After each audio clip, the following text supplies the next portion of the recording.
With the NHL and what feels like a permanent lockout or lockdown, what's a fan to do? Well, for the New York Islanders, that means paying plenty more attention to the prospects in AHL Bridgeport.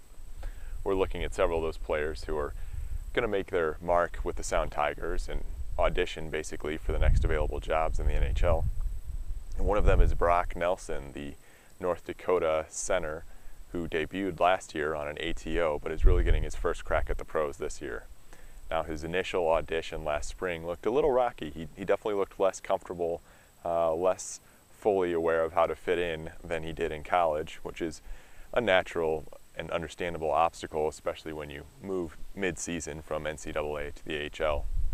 This year, he's of course worked on his body and size and skating like every prospect does over the summer, and thus far, he looks a little bit more ready to take on a center role at the pro level.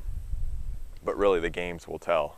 And obviously we're going to have a lot of games to watch, a lot of games to track as the NHL continues to shoot itself in the foot and keeps all these players locked out or down in the A. Now, even if the NHL were playing, reasonable expectation is that Nelson would spend a full year in the AHL and probably be ready at the earliest next season, whenever next season comes. But regardless, he's a promising prospect in the Islanders system. A lot should be expected of him.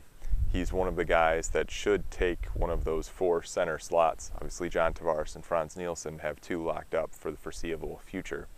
But Nelson, along with Casey Cizikas, is one of the guys they'll be looking to lock down that center position within a few years.